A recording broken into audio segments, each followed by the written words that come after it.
On my grenade joystick there's a T15 torque screw. You just need a small tool and then it just comes off and that's it, releases this console. And just be careful when you're taking everything apart not to pull out any cables or anything.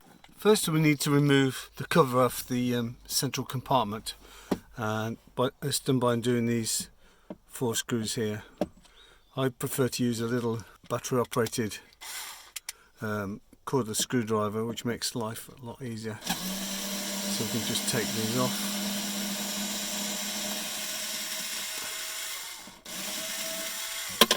I don't need 2 hands at the moment.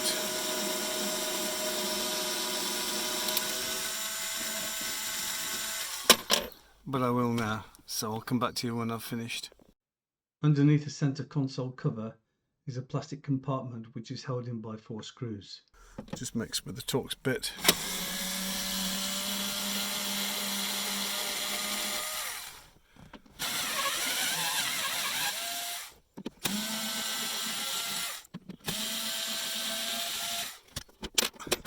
Drop those in there.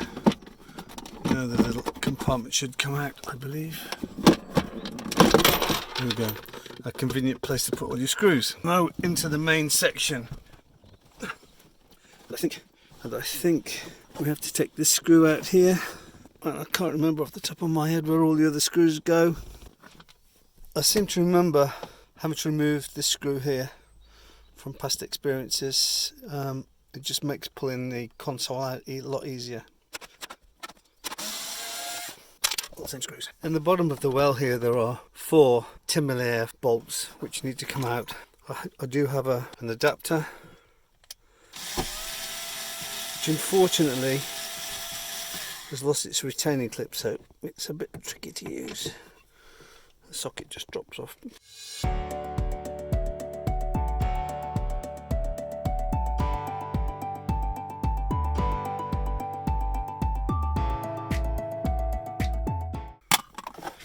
One, two, three, 4 bolts. Put them in our tray. You can see we are free at the back there. The next thing is to get this tray out here, and I've got some panel levers that will help me do that. Beware, this panel is held in with these clips. I did manage to buy some spare ones from Amazon, and these go onto the plastic tray, and it just means that when you go to remount the tray, put these clips on and it just presses in. Try to not lose these clips, but they are available, but it's just awkward if you've got to wait and get some. You can see that they are designed to spring onto the plastic with these tulip shape spring metal pieces. So to get the tray out, start on one corner and then gently lift the rest of the tray up. It's very hard to show you with one hand, but I'll carry on and go around and then you will see. So this little tray with its protective slide for you can see there's like a tape on it here, and that moves with the gear lever. Now we're into the main part of it. These are the bulbs for your gear lever illumination. Check those, and if they are blown, change them now while you can. With the tray out, we now need to take off the cover, which is easiest done by taking these 4 screws out.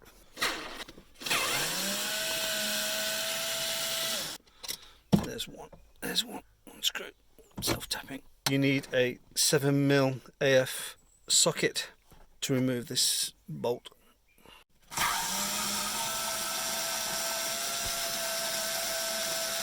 That bolt, try not to lose it, because if you drop that it goes underneath this metal tray and it's a pain to recover. So that's out. Next is the removal of this tray. There are 2 screws at the front, which we'll take out. These actually, for some reason, are crosshead screws. Why they would just be bothered to change those from Torx to crosshead just because they're hidden.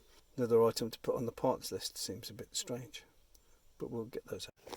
Now with these 2 screws removed, the tray is pretty much free, and then we'll see the significance of undoing the screw at the back here, because you can prise this back to release the console, and away she starts to come. To release the main fascia, there are 2 bolts. I've already taken out one. These are Torx T30. A lot easier with a screwdriver. They sound like they need a bit of grease, but they're not getting any. Okay, it's out. So that's free.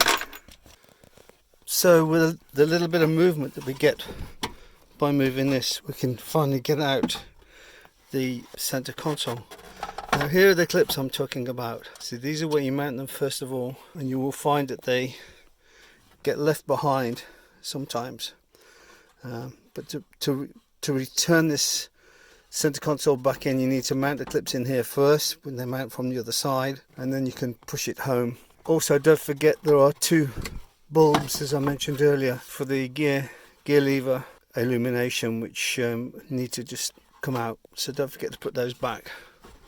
So now we have that center, we can stow that away, and now we're free.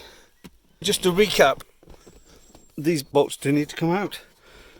This bolt here needed to come off, this one here, the cover needed to come off, the back cover needed to come off, and you pull the central assembly back. Now I seem to remember there was a couple of screws hidden underneath here, which you can just about see. I'll try and get in. There's one, and there's one on the other side. Those need to come off so you can pull this center console out. So again, these 2 screws are crosshead screws because they're hidden and they didn't need to go to the expense of Torx. So the 2 screws are out. I believe this front panel comes out now. I'm going to need 2 hands, and I've got a feeling we have to release the cables on the accessory outlets at the bottom here. I apologise for the noise of the ice cream van that's coming around our area. This is something new for me too. So we're just removing the accessory connectors off the back. Just squeeze with your fingers and just pull off easy, he says. So that's off. The panel now lifts away and we're in. For me, this is the unit I need to get at, but first I'm going to disconnect the car battery, which was the cause of my problems in the first place. To put the center console back in, you literally just drop it over, push it forward to locate everything, put the 2 screws in, having first connected your accessory power lines to your 12-volt outlets. Then when you put this back together, make sure you put this cover on first before you put the main box section in, otherwise you can't get it over because of the accessories are in the way, which is a bit of a shame, but that's the way that it is. So now that's over, I can slide that forward and then we can screw it back together. Don't forget to put your 2 gear lever lights back into the holes under here. This is still movable, it's easy to do.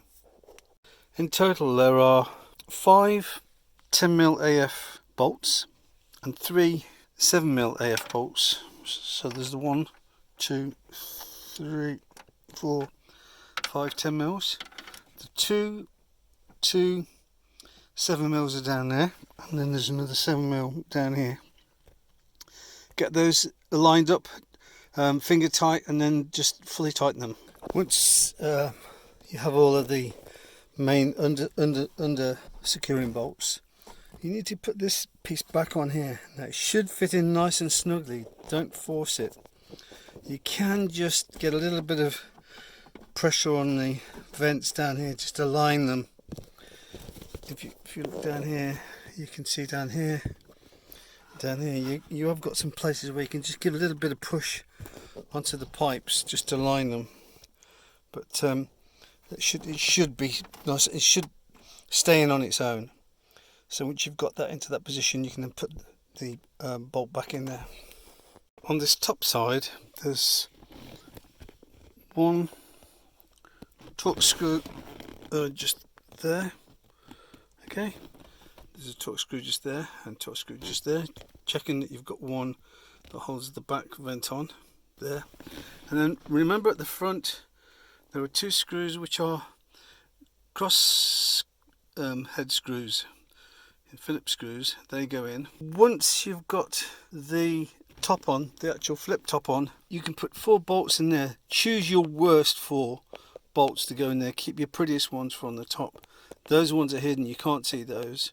And we'll come to the center console bit in a minute. Just to check, I've got the 2 Phillips screws at the front, the change levers bulbs are in, and there's 1, 2, 3, 4 torque screws on the top.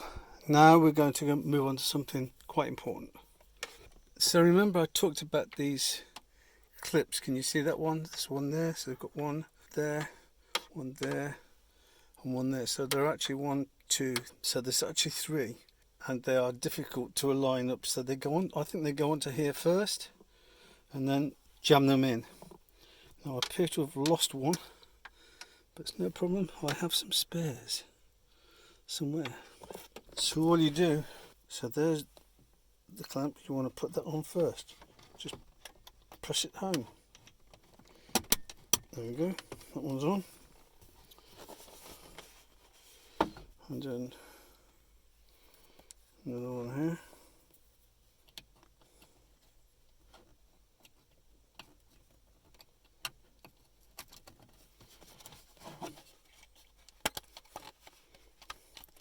Don't try to do this the right way around.